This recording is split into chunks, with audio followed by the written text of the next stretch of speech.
Sign it, Isabella. Today, I'm marrying a woman who knows how to stand by a winner." Isabella walked into the bridal suite of the luxury hotel at Marina Bay Sands without waiting to be announced. For a second, the glittering cityscape behind the floor-to-ceiling windows seemed quieter than the room. Chloe's gown shimmered under the white light of the mirrors, its beadwork so intricate it seemed designed to hurt the eyes of anyone arriving in mourning. Leon was in a light-colored tuxedo, tanned, smiling for two photographers from a high society magazine. Meanwhile, Auntie Catherine adjusted the orchid on her son's lapel with the pride of someone who believed she had won a war. When he saw Isabella, he didn't look away, he just smiled wider.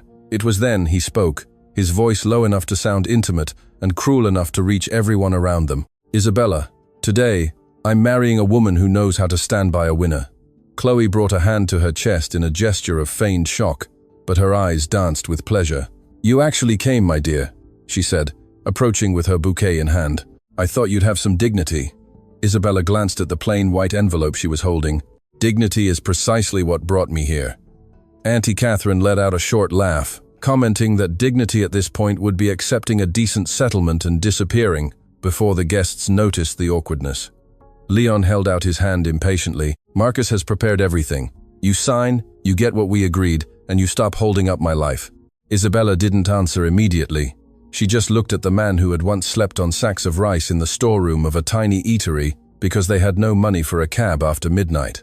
The suite smelled of expensive flowers, hairspray, and freshly opened champagne. On a marble table sat flutes, wedding bands, contracts in a leather portfolio, and a tablet open to a news portal. The headline announced, "Leon Lim and Chloe Tay, the new power couple of Singapore's culinary scene." Isabella read the headline without blinking. Chloe noticed and tilted her head, showing off the veil pinned to her flawless chignon. "Nice, isn't it? They finally put the right name next to his." Leon's jaw tightened, but he didn't stop her. Auntie Catherine, her jade bracelets clinking on her wrist, added that the media needed a new story. Not one about a tired woman who reminded everyone of debts, old woks, and a greasy kitchen counter. "The family needs to breathe," she said, as if Isabella were mold on a wall. The lawyer, Marcus Chen, standing near the door, adjusted his glasses and tried to look neutral. "Mrs. Lim, if you would just sign this deed of asset separation, we can all avoid any unpleasantness. It's for the best." Isabella finally opened the envelope she had brought. It wasn't his portfolio, not his papers. It was a single sheet of paper, stamped by a law firm, with a carefully folded copy inside. Leon frowned. "What is this?" she answered calmly. "The last document that was missing." Chloe laughed, thinking she was hearing a surrender. "Excellent. Sign it quickly. The ceremony starts in 20 minutes, and nobody wants an ex-wife blocking the aisle." Isabella raised her eyes to her. "Don't worry, I've never stood in the way of someone running towards their own abyss." The sentence hung in the air, but no one there wanted to understand it. Outside, hotel staff murmured into their earpieces, hurrying the groomsmen, checking the tropical flower arrangements, and repositioning the white orchids that cascaded down the main staircase to the glass ballroom overlooking the bay. Leon's wedding wasn't just a wedding, it was a brand launch, a magazine cover, an investor party, a showcase for the new expansion of the Straits Table, the very same chain that had started 20 years ago with 8 wobbly tables in a Ju Chiat shophouse. Back then, Leon promised that if they ever got rich, Isabella would never stand behind him in the photographs. Now, the LED screens in the ballroom displayed his face next to Chloe's, while Isabella's name was nowhere to be seen. She had seen it all when she walked through the lobby. Celebrity chefs, TV hosts, owners of famous bars, influencers holding their phones, and guests commenting that Chloe had made Leon look younger. No one mentioned that Isabella had used the money from selling her parents' HDB flat to buy their first industrial stove. No one mentioned that the recipe for the creamy laksa gravy that had saved their menu during a bad tourist season had come from her hands. No one mentioned that when Leon only knew how to smile at customers, it was Isabella who negotiated rent, suppliers, salaries, and taxes, all without letting the kitchen grind to a halt. Leon picked up the pen from Marcus's portfolio and tapped its tip against the table. The gesture was small, but Isabella knew that sound. He did it when he wanted to end a conversation without seeming aggressive. "You always did love drama," he said, maintaining his public smile. "But not today. Today is my day." Isabella felt an old pang in her chest. Not for the wedding, but for the pronoun. My day, my chain, my name, my restaurants. His whole life, he had turned our into my whenever there was an audience. She took a slow breath and saw herself in the mirror behind Chloe. A 38-year-old woman with her hair in a simple bun, discreet makeup, and eyes that had already cried all their tears before she arrived. Chloe moved closer, her voice a sweet poison. You should be grateful. Leon could have destroyed you in court. Instead, he's giving you a clean break. Isabella glanced at the enormous diamond on her hand. He promised you that? Chloe smiled. He promised me everything, Auntie Catherine interjected, saying that Chloe was young, elegant, knew how to entertain businessmen, and smile for the cameras. You, my dear, always smelled of the kitchen. Isabella's fingers tightened on the envelope. That smell paid for your brunches at Dempsey Hill, Auntie Catherine. For the first time, the older woman's face lost some of its color. Marcus cleared his throat before the retort could turn into a fight. He opened the leather portfolio and slid a few pages across the table. The paper was filled with polished language, broad terms, and phrases chosen to seem harmless. Isabella recognized the trap before she touched it. One clause mentioned a temporary authorization for brand usage during a transitional period, but defined no clear limit. Another dealt with public representation of the chain, as if Leon could continue to be the sole spokesman for all the outlets. It was the final attempt to turn the spectacle into possession. This isn't the document we agreed on, she said. Marcus forced a smile. It's just a more comprehensive version. Isabella turned a page. Comprehensive for whom? Leon lost his patience for a second. For God's sake, Isabella, are you really going to argue over commas on my wedding day? She held up the sheet of paper, letting the light show the missing official stamp. I argued over commas for 20 years so you could play emperor today. No. Chloe crossed her arms, annoyed that the scene was beginning to slip from the planned humiliation. Do you still think you're in charge of anything? Isabella placed her own sheet of paper on the table. I don't think. A notification pinged on her phone. The screen lit up with a short message from her relationship manager at the bank. Confirmation received. Process in final phase. The message vanished as she locked the screen, but Marcus saw it. Or perhaps he just saw the reflection of his own fear. The lawyer went rigid. Isabella knew. He knew about that process. He knew about the original shareholders' agreement that almost no one had read after the chain became famous. When the Straits table was still small, a consultant had advised them to separate the brand, the core recipes, and the franchise contracts from the operational company to protect the business from future debts. Leon had signed because back then he wasn't interested in details. Isabella had signed because she understood that dreams also needed locks. Years later, when the money came, Leon began to treat those protections as useless bureaucracy. Now, they were the invisible walls he didn't know how to cross. Auntie Catherine noticed Marcus's silence and narrowed her eyes. What did she bring? The lawyer answered too quickly. It's nothing important. Isabella almost smiled. Leon, annoyed by the pause, moved closer to her. His expensive cologne was the same one he'd worn at their first awards ceremony, when he still held her hand secretly under the table. Listen, he said, lowering his voice. I didn't want it to be like this, but you've become bitter. Chloe understands me. She believes in me. Isabella felt the last ounce of tenderness die without a sound. She believes in what you show her. I knew what you hid. The door opened and a wedding planner poked her head in, announcing that the guests were seated and the social media livestream would begin in moments. Chloe composed herself like an actress before going on stage. She asked for a lipstick touch-up, adjusted her veil, and ordered that no one let Isabella go down through the main ballroom. I don't want that energy at my entrance, she said, as if talking about a stain on the carpet. Isabella heard her, but her eyes were on Leon. For a second, perhaps out of memory or guilt, he seemed to hesitate. There was a silent question on his face, a shadow of the man who had once sworn he would never leave the woman who saved his life waiting outside. But the shadow was fleeting. The sound of applause from the ballroom drifted through the door, and Leon chose his audience. Sign Marcus's version and leave in peace, he commanded. Isabella pushed the leather portfolio back. No. Chloe let out a dry laugh. So you came to make a scene. Isabella picked up the pen from the table, but she didn't sign their paper. She signed the sheet she had brought. Slowly, with a firmness that seemed rehearsed over years of silence, Marcus took an involuntary step forward. Isabella, that document needs to be filed. She cut him off without raising her voice. It already has been. The air in the room changed, not dramatically, not with a thunderclap, not with shouting. It changed in Marcus's face, in Leon's hand frozen over the table, in Chloe's smile. which took half a second too long to return. Isabella folded her copy, put it back in the envelope, and picked up her bag. Auntie Catherine tried to regain control, saying this was ridiculous, that a real woman didn't show up at her ex-husband's wedding waving old papers around. Isabella turned to her with a calm that stung more than an insult. A real woman also doesn't teach her son to call gratitude a source of shame. Leon stepped behind her. You're not leaving until you explain. Isabella looked at the open door, where the light from the hallway drew a clear line on the carpet. You never wanted explanations, Leon. You wanted applause. He tried to grab her arm, but she moved away before he could touch her. Careful, she said. There are a lot of cameras on today. The sentence hit him where he was weakest. Image, reputation, control. Chloe saw it and intervened with venomous sweetness, saying the bride shouldn't have to wait for a resentful woman. Let her go, darling. Some people need to lose with grace.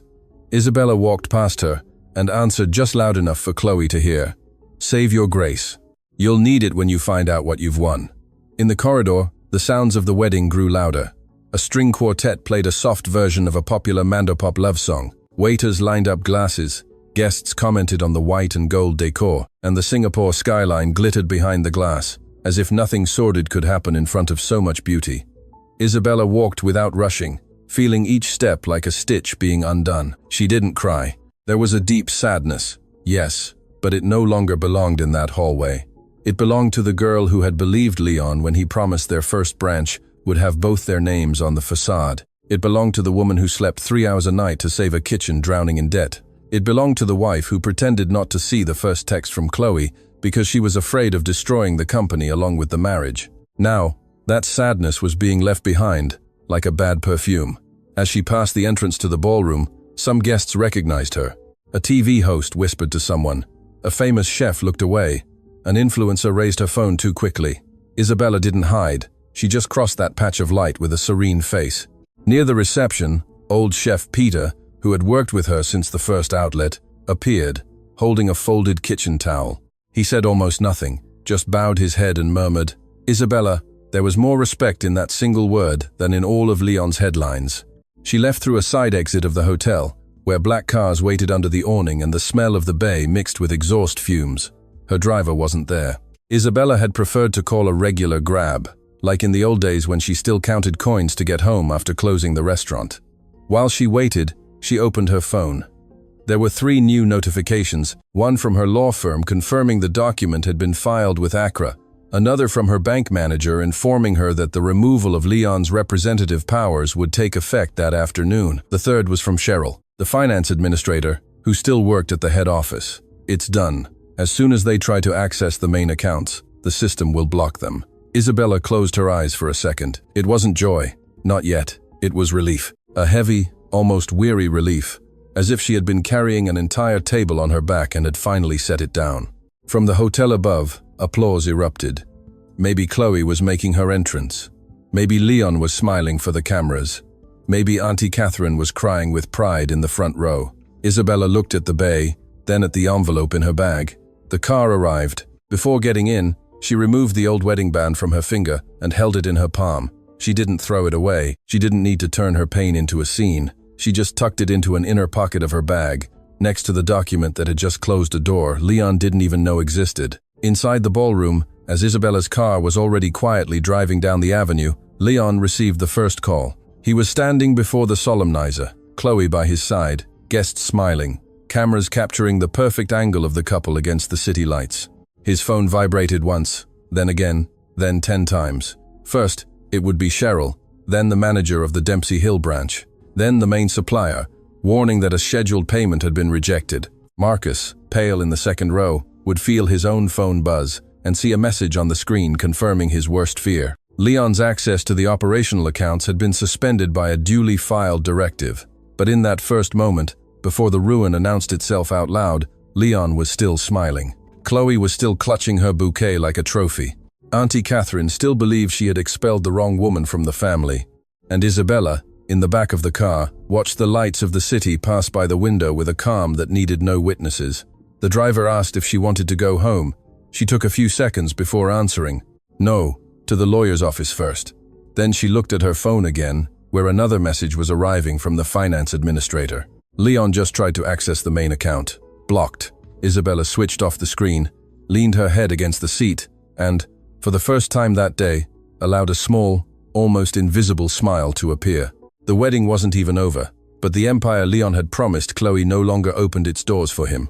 The first Straits table still existed in a shophouse in Ju Chiat, squeezed between an old TCM hall and a boutique that changed its window display every season. To anyone rushing past, it looked like just a smaller, charming branch, kept for nostalgia. For Isabella, that place was an open wound that smelled of sizzling garlic, lime, fresh seafood, and a wet floor after closing. She arrived in the late afternoon, as the sun began to dip behind the buildings, and the 5-foot way still held the heat of the day.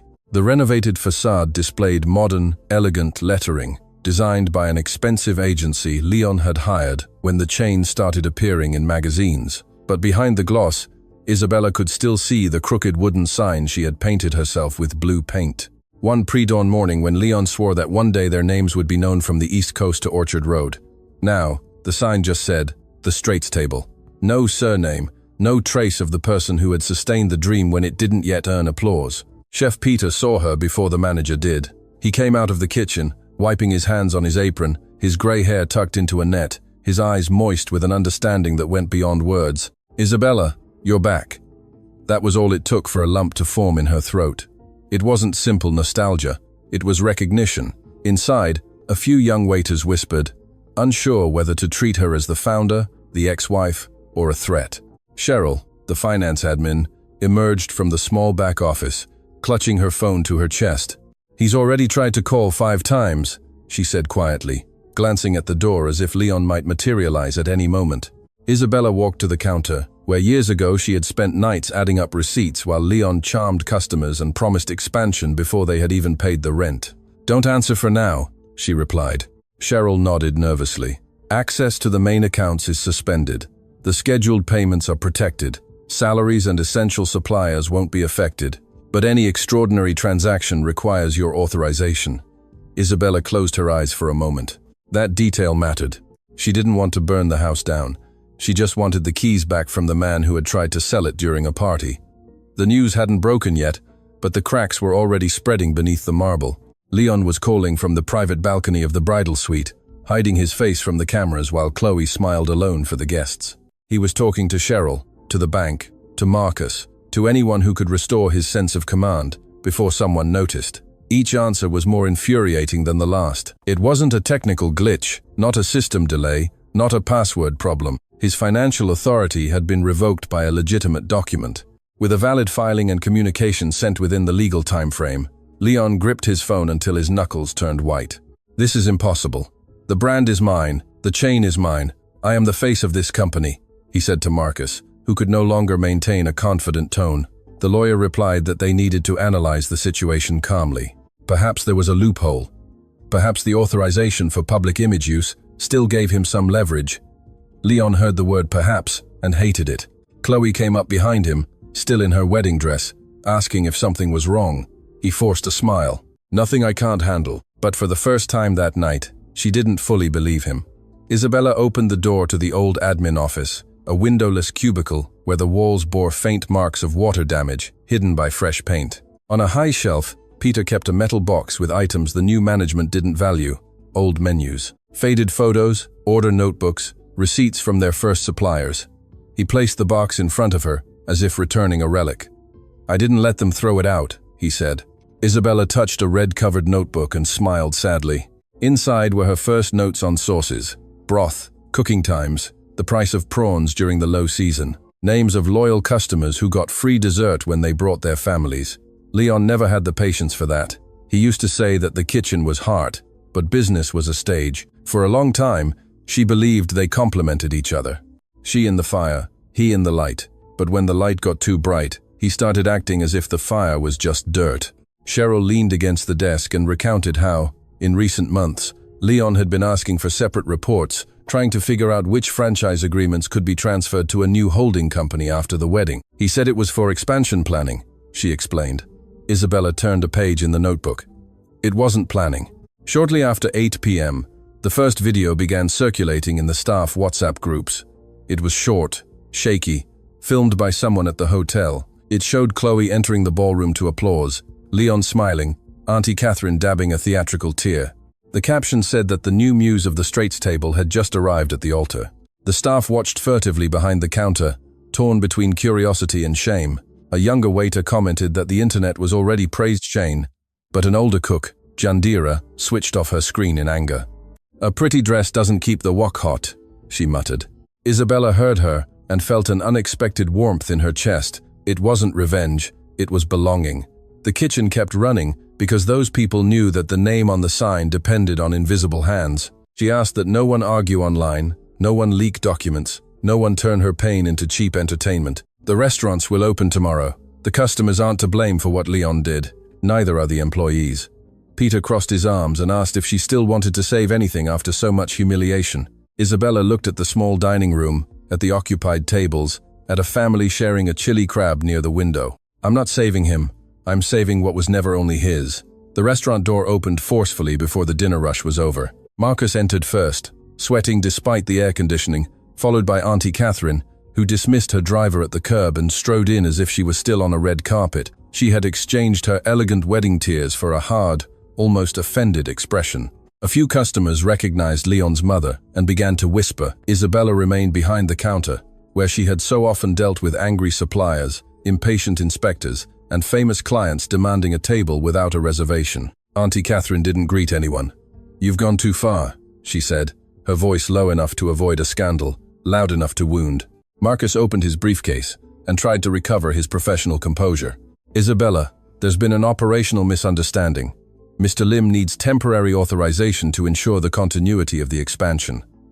Isabella glanced at the briefcase and then at his face. "The expansion he announced with another woman, using a structure he tried to take from me." Auntie Catherine trembled with rage. "Don't mix marriage with business," Isabella replied without raising her voice. "It was your son who turned the business into a wedding dowry." Marcus attempted a smile, but his mouth wouldn't cooperate. He placed a new draft on the counter, shorter, with seemingly conciliatory phrases. It asked only for the emergency release of certain access rights, the maintenance of Leon's public image as the brand's representative, and authorization for Chloe to participate in the chain's repositioning campaign. Isabella read it in silence. Each line carried a more elegant poison than the last. "Repositioning," she repeated. "Is that what you call erasing the founder?" Auntie Catherine leaned her hands on the counter, bringing her face closer. "A founder nobody remembers isn't worth as much as you think. The public buys a name. Glamour. Presence. Leon has that. You have papers."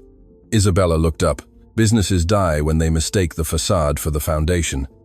Marcus hurried to say that no one wanted to erase her historical importance, only to avoid damage to the chain's image.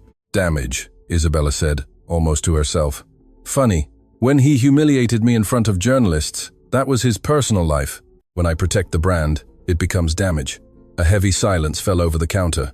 Auntie Catherine looked around and noticed that staff and customers were listening more intently than they appeared to be. For the first time, the authority of her surname didn't carry the same weight. Just then, Leon arrived through the back, avoiding the main entrance. He was no longer wearing the orchid on his lapel, and the knot of his tie was loose. The man who had appeared at the altar as a winner now had the eyes of someone who had just discovered the stage floor was made of glass. Seeing Isabella behind the counter, something between fury and memory crossed his face.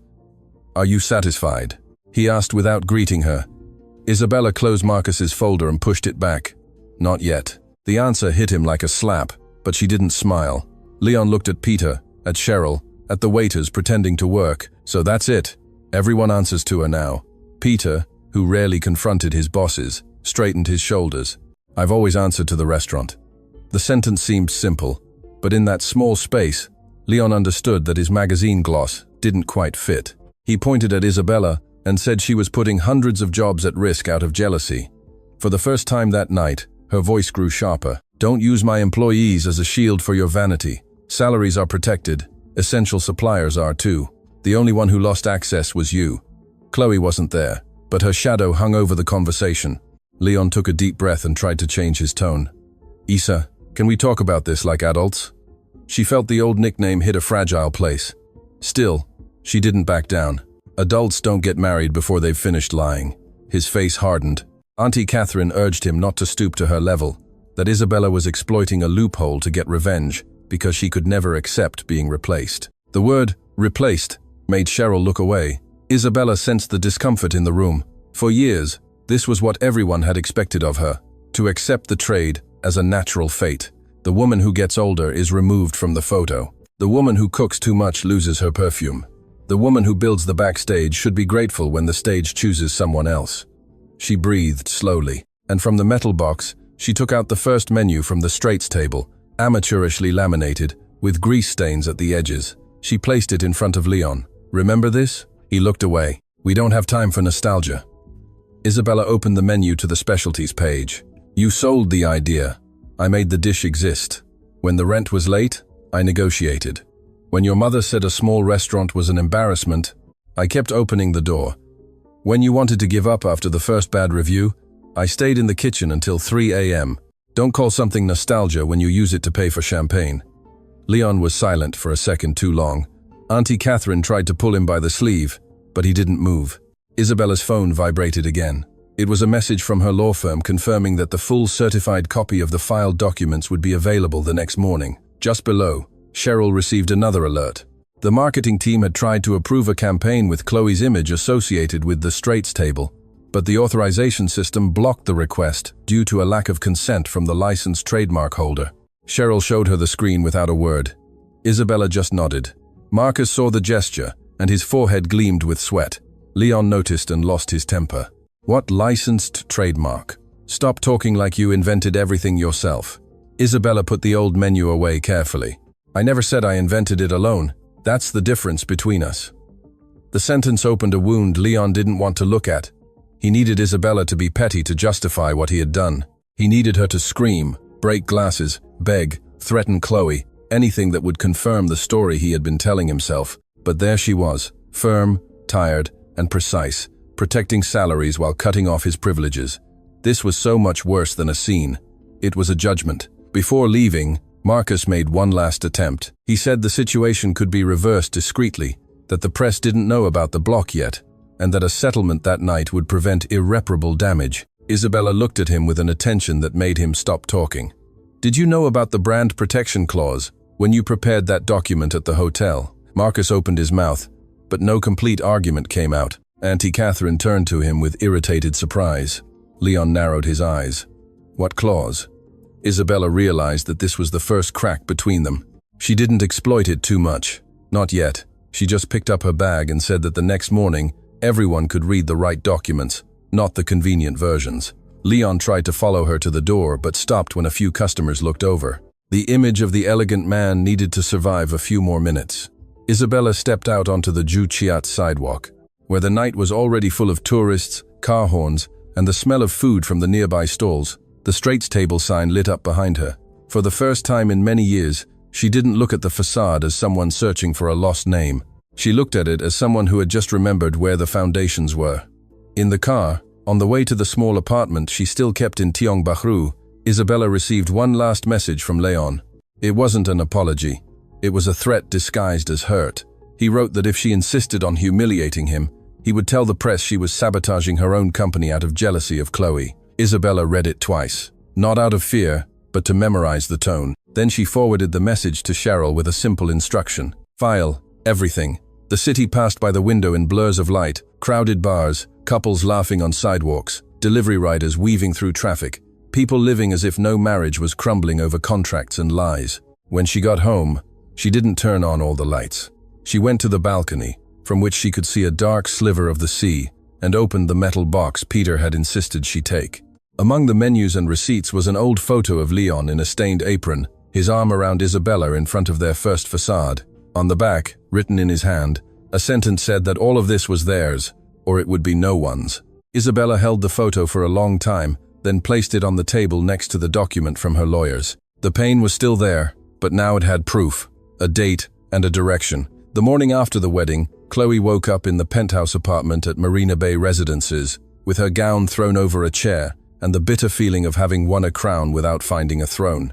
The press was still publishing photos of her smiling at the altar, but behind the scenes, Leon's phone wouldn't stop ringing. The coffee grew cold on the glass table. The wedding flowers filled the room with an overpowering scent, and Auntie Catherine paced back and forth, as if each notification were a personal insult. Chloe held a cup without drinking, looking at Leon standing by the window. "You said everything was handled," she commented, trying to keep her voice sweet. He replied that it was, that Isabella had just created some legal noise, that in a few days, everything would be back to normal. But the clench of his jaw told a different story. Chloe noticed, the woman everyone called ambitious was not stupid. She knew how to recognize when a powerful man was starting to lose the center stage. "I didn't get married to become a scandal headline," she said. Leon turned slowly. "Then trust me." Chloe smiled, but not with love. "Trust doesn't pay for a marketing campaign, Leon." While the penthouse woke to tension, Isabella was already at the bank, in a room that was too cold, seated across from the manager who had known the chain's story since its first loans. The man spoke cautiously, choosing words that didn't sound like accusations. He confirmed that Leon had tried to move extraordinary sums the night before, linked to a new expansion campaign and an emergency image contract. He also confirmed that without Isabella's authorization, nothing could leave the protected operational account. She listened to it all in silence, a simple folder on her lap. There was no triumph on her face, only calculation and exhaustion. "The salaries remain untouched?" she asked. The manager nodded. "Yes, you made that priority explicit." Isabella breathed a little easier. Money could become a weapon in Leon's hands, but it would not be used against the cooks, cashiers, and delivery drivers. Upon leaving the bank, she received a message from Cheryl, saying the marketing team was insisting on registering Chloe as the face of the Straits Table's new phase. Soon after, another, more serious message arrived. Marcus had submitted a request to review the contract with a clause that did not exist in the original filed version. The attempt began at the Dempsey Hill restaurant, the most elegant branch in the chain, where light-colored walls, gold light fixtures, and always full tables made customers forget that food was also born from tired hands. She arrived near noon without Leon, wearing large sunglasses and a white dress too short to be casual. She brought an image consultant, a photographer, and a folder with references from international menus. The local manager tried to stop her politely, but she smiled as if she already considered herself the owner. "I'm Leon's wife. From now on, the brand speaks through me too," she said, walking past him without waiting for a reply. In the kitchen, she asked them to try new platings, remove dishes she considered dated, and replace popular names with more sophisticated phrasing. When Chef Peter, summoned urgently by Cheryl, explained that certain recipes were the house signature, Chloe laughed. Signature of whom? The woman stuck in the past. The silence in the kitchen was so stark that even the bubbling pots seemed to quiet down. Isabella entered a few seconds later, unhurried, as if she already knew this moment would come. Chloe took off her sunglasses and flashed a sharp smile. What a coincidence. The Empress Dowager has appeared. Isabella didn't respond to the provocation immediately. She observed the countertop, the altered dishes, the sauce served in a strange container, the laksa reduced to a soulless decoration. That hurt her more than the laughter at the hotel, because the wedding was Leon's. These recipes? They were not. Chloe, sensing she had hit a nerve, pressed on. She said the modern diner wanted image, desire, lightness, not a cuisine that smelled of the past. She said Leon needed a woman who would push him forward. She said Isabella could keep her old notebooks as souvenirs, but she wouldn't stop the brand's evolution. Isabella then picked up a spoon, tasted the adulterated sauce, and put it back down calmly. This isn't evolution. This is someone dressing up their insecurity in luxury. Chloe's consultant's eyes widened. Peter turned his head to hide a smile. Chloe turned red but tried to maintain her composure. You talk as if you're irreplaceable. Isabella looked at the cooks around them. No one is irreplaceable, but some people understand what they're touching. Others just want to be in the photo. Leon arrived half an hour later, annoyed at being summoned to the restaurant, as if to put out a domestic fire. He found Chloe crying tearlessly by the window of the VIP area, claiming she had been humiliated by staff in front of strangers. Isabella was on the other side of the table, standing, with Cheryl beside her holding documents. You're turning everything into a battlefield, Leon accused, without asking what had happened. Isabella felt the old mechanism at work. First, he chose the version that protected his pride. Then he looked for facts to fit it. Chloe grabbed his arm and said she was only trying to help, that the chain needed to look young, desirable, free from the bitter shadow of an ex-wife. Leon looked at Isabella as if the term didn't bother him. Ex-wife, ex-partner, ex-founder, ex-everything. The brand needs to grow, he said. Isabella pointed towards the kitchen. Growing isn't pulling up the roots. He retorted that roots could also rot. The phrase landed too heavily, even for him. For a second, his eyes wavered. Isabella absorbed the blow without lowering her head. "Thank you for finally saying out loud what you've been doing in silence." Cheryl placed the draft sent by Marcus on the table. The new clause appeared technical, but its effect was clear: to allow Leon to transfer the exploitation of image, campaigns, and certain commercial licenses to a new company linked to the newlyweds. It didn't say Chloe, but Chloe was in every line. Leon picked up the document and pretended to read it, as if he didn't already know its contents. Isabella saw through the act and felt something break definitively. "You prepared this before the wedding," she stated. He replied that it was strategic planning, that every entrepreneur protected their future, that she was mixing personal pain with corporate governance. Isabella almost laughed at the word governance in his mouth. Sounded like a rented suit. "You don't hide future protection from the founding partner." Chloe pursed her lips. "Maybe because the founding partner doesn't know how to let go of the bone." Isabella turned to her. "Be careful. You're fighting for a bone and you don't even know which body it came from." Leon slammed his hand on the table. It wasn't a violent gesture, but it was ugly. "Enough. You don't talk to my wife like that." Isabella stared at his hand on the wood. "Funny. Yesterday, I was also your wife when you sent me to sign away my own visibility." The word visibility hung in the air and hit Leon in a place he tried to keep locked away. He remembered, though he tried not to. He remembered the long nights when Isabella would fall asleep sitting in the tiny office, surrounded by invoices.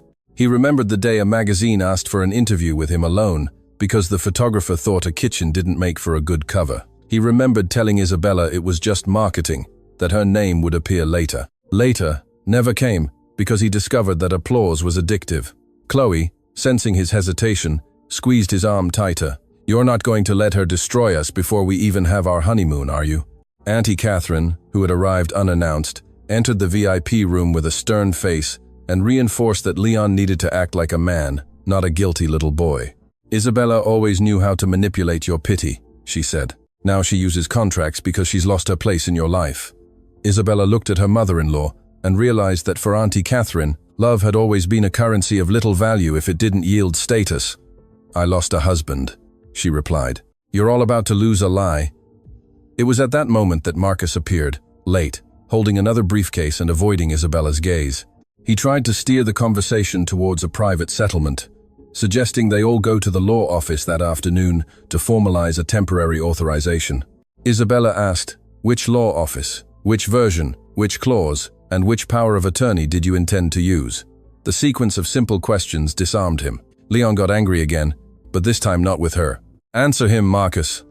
The lawyer moistened his lips and said there were different interpretations of the original agreement. Isabella opened her own folder and placed an old copy on the table, its edges worn, with the signatures of all the original partners. "There is no different interpretation for a clause that says the use of the brand, core recipes, and franchises is dependent on the protected ownership." Chloe frowned. "Ownership by whom?" No one answered quickly. That silence was the first real answer she had received since the wedding. Isabella retrieved the copy before Chloe could touch it. "You should have asked that before you chose the dress." The afternoon ended without an agreement but with a new war declared. Leon left, leading Chloe by the arm, promising he would fix everything with an interview, that the public would side with him when they learned Isabella was sabotaging a love story out of spite. Auntie Catherine encouraged him, saying that emotion sold better than paper. Marcus, however, stayed behind for a few seconds near the door. "You know this could get messy," he said to Isabella, in a lower, almost human tone. She looked at him without hatred. "It got messy when you agreed to write a version that erased my signature." He lowered his eyes. That was enough. Isabella didn't need a full confession. Not yet. She needed his fear to ripen. When everyone had left, Cheryl asked if Isabella wanted to release an official statement. She thought about the internet, the wedding videos, the headlines that turned women into villains or saints depending on the clicks. "Not today," she replied. "Today, they still believe they control the narrative. Let them talk." Peter, at the kitchen door, asked if that wasn't dangerous. Isabella took the red notebook from the box. Arrogant people reveal themselves best when they think they're winning. That night, Leon did exactly what she expected. He recorded a short video in the Marina Bay penthouse. No Chloe in the frame. His voice was grave, his expression wounded.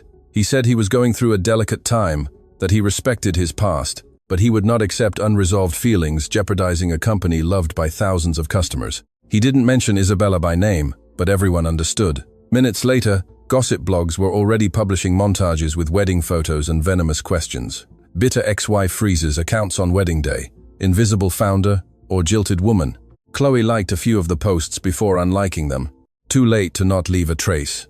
In her Tiong Bahru apartment, Isabella watched the entire video once without sound. On the second viewing, with sound, Leon's face was perfect for the lie. Pained, just enough.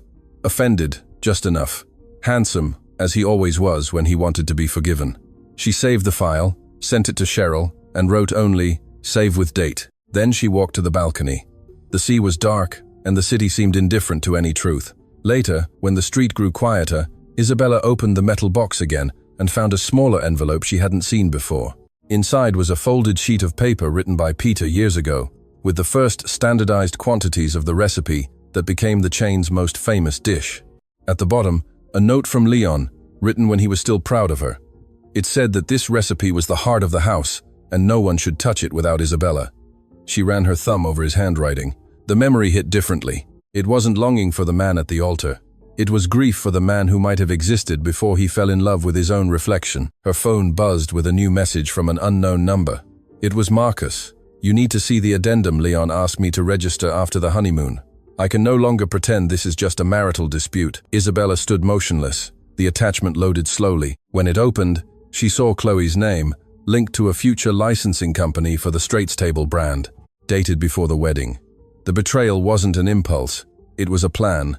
Isabella turned off the living room light and stood before the illuminated screen. Now it wasn't just about getting back what was hers. It was about stopping them from selling the soul of the house, while there were still people sitting at its tables.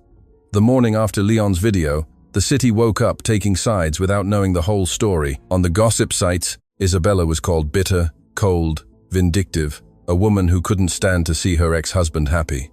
In the comments from old customers, however, memories that were inconvenient for his narrative began to surface. People who had eaten at the first Straits Table said the woman in the kitchen was the one who knew every table by name.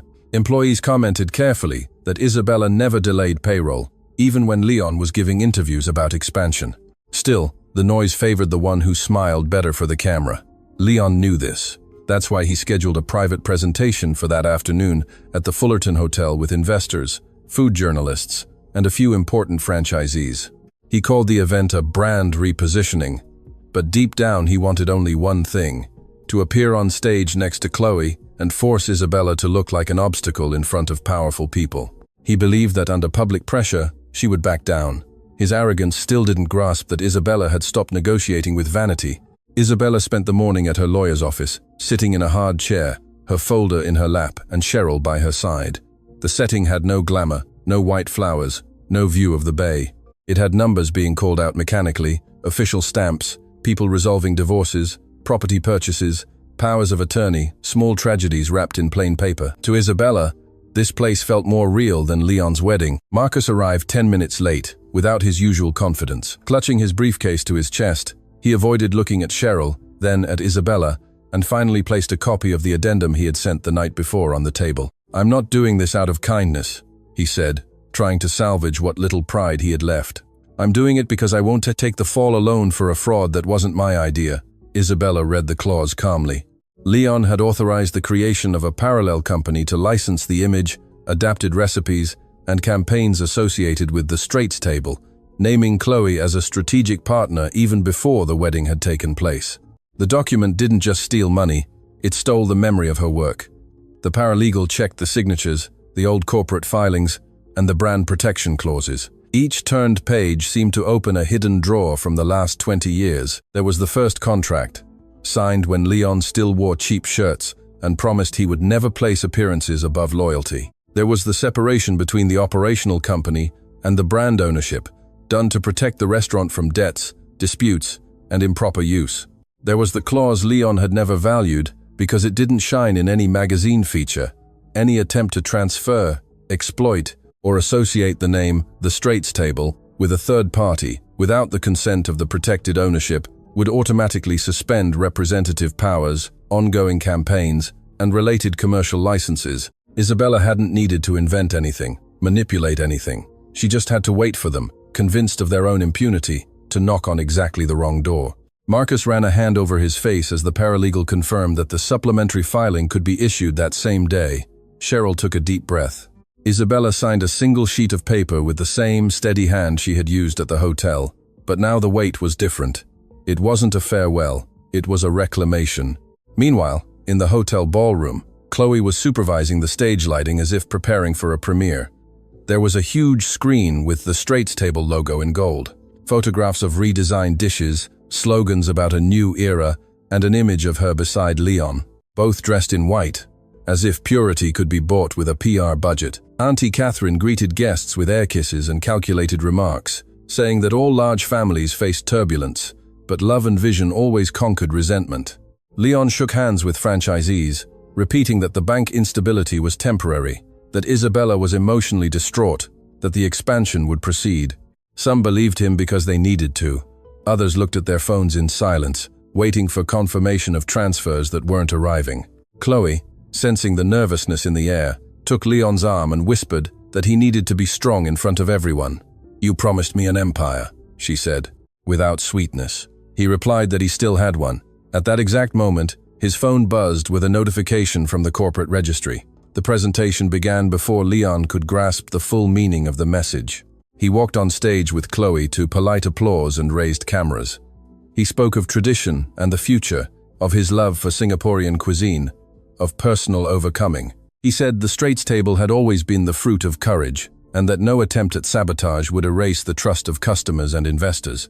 The word sabotage shot through the room like a spark. Chloe smiled, placing a hand on her chest, and said she had agreed to walk beside Leon because she saw in him a visionary man, wronged by those who couldn't keep up with his greatness. Auntie Catherine was the first to applaud. A few journalists dutifully recorded everything. Then the screen behind them flickered for a second. Everyone assumed it was a technical glitch. The screen went black, then came back on. In place of the campaign images, an internal notification from the marketing system appeared, accidentally projected by the tech team trying to access blocked files. Brand usage authorization suspended. Campaign license not validated. Protected ownership, awaiting consent from Isabella Tan. The silence that followed was more devastating than any shouting. Leon turned to the screen as if he could intimidate the technology. Chloe froze with the smile still on her face, a strange expression between bride and statue. A journalist lowered his camera only to raise it again, realizing the real story was happening live. Auntie Catherine walked to the side of the stage and demanded that someone turn it off, but turning off the screen didn't turn off the phones. Within seconds, franchisees received formal emails informing them of the suspension of all campaigns, adapted menus, advertising materials, or expansion contracts using the Straits Table name without the express authorization of the protected ownership. Suppliers received notices of operational continuity for regular outlets only, with no clearance for events associated with the new couple. The marketing team lost access to the main creative files. Chloe's agency started calling non-stop. Leon stepped down from the stage, his eyes blazing, looking for Marcus. The lawyer wasn't there. He was at his own office, signing a declaration of his knowledge of the irregular addendum he had helped prepare. Isabella arrived at the hotel 15 minutes later, not through the main ballroom, but through the side service entrance she knew from the chain's first big party. Cheryl had warned her that the press was ravenous, that Leon could turn any image into a spectacle. Isabella had replied that was precisely why she would enter the way the people who kept everything running always had. In the event kitchen, waiters and assistants recognized her before the guests did. Some silently made way for her. Chef Peter, who had been called to supervise the buffet out of respect for the brand's history, handed her a folded apron. Not for her to wear, but as a symbol. "They changed the sauce again," he said, almost ashamed. Isabella touched the white fabric and handed it back gently. "I didn't come to cook today, Uncle Peter. I came to close the door." When she entered the ballroom, the murmurs swelled like a tide. Leon saw her and advanced before Chloe could stop him. "You planned this humiliation," he accused. Isabella stopped in the center of the room. No microphone, no stage, no rush. "No, I planned for protection. The humiliation was your choice." Chloe came down from the stage, her light dress trembling around her legs. Her makeup was still perfect, but her eyes no longer matched her pose. "You have no right to do this to me," she said, and for the first time, she sounded less cruel than frightened. Isabella looked at her without pleasure. To you? I did nothing to you. You walked into a house without asking who held the keys. Chloe looked to Leon for a defense, but he was too busy mentally trying to rebuild the castle that had just crumbled. Auntie Catherine approached, speaking quietly to prevent the journalists from capturing everything. She called Isabella ungrateful, said that a good woman would preserve the family name, that scandals destroyed reputations built over years. Isabella looked around at the attentive faces, the disguised phones, the investors already recalculating their allegiances. I preserved that name for too long, she replied. While your son used my work as a stepping stone, I stayed quiet so I wouldn't tarnish the family. Today, the dirt only showed up because you all decided to shine a spotlight on it. Leon tried to regain control with a change of tone. He moved closer, lowered his voice, and used the old nickname. Isa, please, you know this will bring everything down, not just me. The whole chain could suffer. It was the first time he had used the right fear, but for the wrong reason. Isabella felt the blow, because the chain still mattered more than her pain. For a second, the applause, the videos, Chloe, Auntie Catherine, it all disappeared, and she saw only the young man in his 20s holding a broken tray, laughing because they still believed love and hard work were enough. But the man before her had used employees as a shield, love as an excuse, and a wedding as a marketing stunt. The chain won't fall, she said. The regular outlets will continue to operate.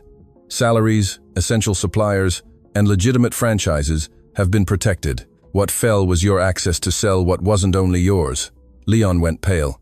There it was, the detail that dismantled his public accusation of sabotage. She hadn't destroyed the company. She had removed him from the driver's seat. One of the oldest franchisees, a man from Angmo Kyo who had been in on the first expansion contract, raised his voice and asked who, then, had the authority to guarantee the brand's continuity. The entire room seemed to hold its breath. Isabella opened her folder, took out the certified copy of the document, and handed it to Cheryl, who projected only the necessary part, without exposing personal data or figures. Protected ownership, usage rights conditional, automatic suspension in case of unauthorized transfer, consent of Isabella Tan as director of the holding company. There was no speech that could defeat that. Leon looked at the screen, then at Marcus, who had just entered from the side, his face a mask of defeat. You knew? He asked. Marcus replied that they had all signed the original contract. You just never bothered to read it after you became famous. The line wasn't delivered with heroic courage, but with the weariness of an accomplice. Still, it cut deep. Chloe took a step back, as if the stage had tilted. Auntie Catherine gripped a chair. The journalists no longer needed a caption. Leon's downfall didn't come as an explosion. It came as a withdrawal. First, an investor put away his pen. Then, a franchisee couple stepped out to call their own lawyers. Chloe's publicist deleted recent posts. A food blogger who the day before had praised the couple's new phase began typing a different headline. Leon tried to speak, but his voice came out quieter than he expected. He said Isabella was exaggerating, that he had helped build everything, that his face was also worth something.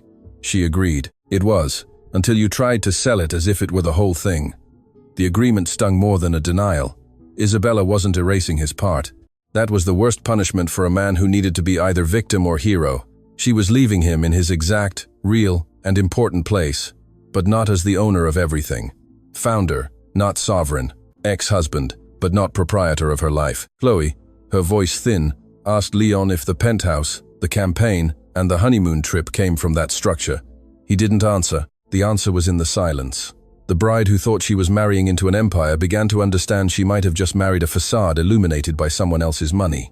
Isabella closed her folder and turned to the event staff before addressing the journalists. She said that all official, the Straits Table outlets, would continue to operate normally, that no worker would be penalized for Leon's personal choices, and that the brand would undergo an internal review to protect its history, its contracts, and its customers. She didn't call Chloe a mistress. She didn't call Leon a thief. She didn't have to. The elegance of that restraint made the scene seem even more severe. When she finished, Leon approached one last time, now without enough anger to hide his desperation. You're just going to walk away with everything then? Isabella held the folder to her body for a few seconds. She looked at him as if saying goodbye, not to a man, but to a version of her own life. No, Leon, I'm walking away with what I carried when you decided it was too heavy. He opened his mouth, but no words came out. Chloe was crying for real now, not for lost love, but for the shame of realizing that everyone had learned the price of ambition too late. When Isabella left the ballroom, the cameras followed, but she didn't rush. She walked through the service corridor again, past the kitchen, thanked Chef Peter, and asked him to ensure dinner was served to the remaining guests, because no one needed to go hungry because of one proud man. At the side entrance, Cheryl asked where they were going. Isabella looked at the dark sea beyond the cars and felt that the Singapore air no longer felt as constricting as before. Her phone was vibrating non-stop with messages from employees, franchisees, journalists, distant relatives, and strangers who, just minutes before, might have called her resentful. She didn't open a single one. She got into the car with the folder on her lap, not as a trophy, but as a certificate of survival. Back in the hotel, Leon remained, surrounded by questions. Chloe was taking off her ring to wipe her sweaty fingers. Auntie Catherine was arguing with Marcus, and the investors were talking about an audit. Isabella leaned her head against the seat as the car began to move. On the other side of the window, the city skyline remained beautiful, indifferent, and luminous. For the first time in many years, that beauty didn't feel like a shop window that excluded her. It felt like an exit. The morning after the presentation imploded in front of investors and journalists, the first Straits table opened its doors at 11 a.m., as always. The city was still buzzing with the scandal. The videos were circulating in family group chats. Gossip sites were debating who had deceived whom, but inside the kitchen, the oil was heating up, the rice was steaming, and Chef Peter was checking the fish with the same seriousness he'd had 20 years ago. Isabella arrived before the customers, without heavy makeup, wearing a light Cheryl was already waiting for her with reports, messages from franchisees, and a list of worried employees. No one knew if the chain would change its name, if Leon would return with lawyers, if the restaurants would close, if the public shame would swallow everything whole. Isabella entered through the kitchen, not the main dining room, and that gesture alone was enough to calm many fears. She greeted each station, asked about stock levels, confirmed that salaries would be paid, urged the managers to remain calm, and said in front of everyone that the Straits table was not a wedding party, not a headline, not the face of one man. It was work, memory, responsibility, and as long as it depended on her, no honest person would pay for Leon's arrogance. Leon appeared shortly after noon, without his entourage. No Chloe, no noisy security team that usually accompanied him to events. He wore a rumpled shirt, had stubble on his chin, and sunglasses, but nothing could hide a sleepless night. He stopped at the entrance of the restaurant, as if asking permission to enter a house he once commanded. A few customers recognized him and fell silent. He felt the weight of their gazes and, for the first time, did not find automatic admiration in them. Isabella was at the counter, reviewing a supplier list. When Peter quietly told her that Leon wanted to speak with her, she didn't turn around immediately. She finished signing the payment authorization for the seafood delivery, handed the pen back to Cheryl, and only then walked to a table in the corner. The same one where, years ago, the two of them had celebrated their first real profit with 2 glasses of cheap wine. Leon looked at the table and smiled without joy. "You chose this spot on purpose?" he said, trying to sound casual. Isabella sat down. "No, it was the one that was left over, like almost everything you used to leave for me." The line wasn't shouted, but Leon felt its impact. He rested his elbows on the table, lowered his head, and took a long time before speaking. He said things had gotten out of control, that Chloe had pressured him, that Auntie Catherine had always filled his head with fears, that Marcus had offered easy shortcuts. Isabella listened without interrupting, and the more he talked, the clearer it became that he was still trying to break the blame into smaller pieces, so his own share would seem bearable. When he finally said he never wanted to hurt her like that, Isabella looked up. "It wasn't like that, Leon. It was in many ways. One for every day." He froze. She continued, reminding him of the interview where he thanked his mother and the investors, but not the wife who had renegotiated the debt on their first outlet. She reminded him of the dinner where he introduced Chloe as a consultant while holding her hand under the table. She reminded him of the night he said Isabella no longer fit the brand's image. "You didn't just cheat on me with another woman," she said. "You cheated on me every time you told our story as if I were just a background character." Leon brought a hand to his face. Any tears, if they came, would fix nothing. Across the city, Chloe was discovering that beauty didn't open doors when the money behind them vanished. The PR agency cancelled her campaign. A fashion designer asked for borrowed pieces to be returned. The honeymoon, touted as a gift from a business partner, was suspended until further notice. In the Marina Bay penthouse, Open suitcases littered the bedroom, and Auntie Catherine was arguing on the phone with an influential friend who was no longer so quick to answer her calls. Chloe took off her wedding ring to wash her hands and stared at the pale mark on her finger. She wasn't crying for Leon. She was crying from the humiliation of being seen wanting an empire that didn't exist. When Auntie Catherine accused her of rushing things, Chloe laughed bitterly. "You wanted a beautiful daughter-in-law to erase Isabella. I wanted a life where I didn't have to ask for permission. We both bought the same lie." For the first time, the two women saw each other not as elegant accomplices, but as frightened women who chose to hurt another woman to escape their own fears. It didn't make them innocent. It just made them smaller than the fantasy they had sold. At the restaurant, Leon asked for a chance to make amends. He said he could record a video taking some of the blame, remove Chloe from the campaigns, convince his mother to stop attacking Isabella, accept a new division of assets. With each proposal, Isabella saw less love and more panic. He was still talking like someone negotiating a loss, not like someone who understood the wound. "Do you want to come back to the company, or back to me?" she asked. Leon opened his mouth, then closed it. Then he answered that the two things were mixed up. Isabella smiled sadly. "For you, they always were. That's why I had to separate them." He looked around at the walls, the customers, at Peter pretending not to listen by the kitchen door. "I helped build this," he said, now without arrogance, almost like a child defending a torn drawing. Isabella nodded. "You did, and you will receive what is fair for what you built, but you will no longer run what you tried to steal." The word steal hurt him, but he didn't protest. Perhaps because, for the first time, the word fit. In the afternoon, Isabella gathered managers, franchisees, and legal representatives in a simple room above the restaurant.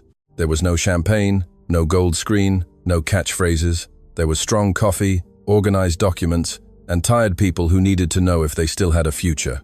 She explained that the brand would undergo an internal audit, that legitimate contracts would be honored, that any partnership associated with Chloe or the parallel company would be terminated. She also announced that Leon would be removed from public representation until the review was complete. No spectacle, no insults, no revenge beyond what was on paper. A franchisee asked if she would change the chain's name to erase Leon's surname. Isabella looked at the window, where the afternoon light hit the buildings of Juchiat. "I won't erase history just because he tried to erase it first. But from today on, the story will be told in full." Cheryl projected the new, discreet corporate signature, with Isabella Tan's name as founder and brand director. For a moment, no one spoke. Then Chef Peter started clapping. Slowly, others joined in. Isabella didn't break into a wide smile. She just breathed, like someone reclaiming her own name after years of answering for a silence. The consequences arrived without any need for theatrics. Marcus announced he was leaving his firm and would face the Law Society for his professional misconduct. He didn't try to paint himself as a hero. He sent Isabella a short message, saying that cowardice also left a signature. Auntie Catherine appeared late in the afternoon, not with her former confident stride, but with the stiff shoulders of someone who had lost her audience. She asked to speak privately, and Isabella received her in the empty dining room between lunch and dinner. The older woman didn't ask for real forgiveness. She asked for discretion. She asked Isabella not to destroy the family name, not to let Leon look like a complete scoundrel, to remember the years she was called her daughter. Isabella listened with an almost fatigued calm. "You never called me your daughter when you thought someone important was looking," she replied. Auntie Catherine swallowed hard. "I just wanted to protect my son." Isabella stood up. "No, you wanted to protect the version of him that made you feel rich." There was no shouting. Auntie Catherine left smaller than she had arrived, and that was her most precise punishment. Losing the power to command a woman who no longer sought her approval. As night fell, Leon waited for Isabella on the sidewalk, near the old illuminated facade. There was no more anger in him, only ruin. He said Chloe had left for a friend's house, that the press was camped outside his building, that his mother wouldn't stop blaming everyone but herself. Then he fell silent, as if hoping her sympathy might open a crack. Isabella didn't fill the silence for him. Leon then took an old photograph from his pocket, the same one she had found in Peter's box, but a different copy. The two of them in front of the first sign, young and sweaty, laughing as if poverty were just an intermission before victory. "I forgot about that man," he said. "I don't know when." Isabella looked at the photo, and the pain felt gentler now, without a sharp edge. "I know when," she answered. It was the day you discovered that strangers applauded louder than the person who loved you. He closed his eyes. He apologized, finally, without justifications, without Chloe, without his mother, without his lawyer. Just an apology. Isabella believed that in that second, he meant it, but feeling sorry too late didn't bring back the years. "I forgive you," she said, "but I'm not coming back to the man you chose to be." 2 weeks later, Isabella left Singapore before sunrise. She wasn't running away. She had left the chain organized, the audit underway, Cheryl in charge of daily operations, and Peter with the freedom to restore the original menu in the main outlets. The press was still trying to turn her life into a Sunday drama, but she had learned that not every story needed to be explained to strangers. At the airport, she carried only one suitcase, the metal box, and a folder with the plans for a new place in Penang, smaller, more personal, without the weight of having to prove anything to anyone. The working title was After the Tide. Cheryl thought it was too poetic. Peter cried when he saw it.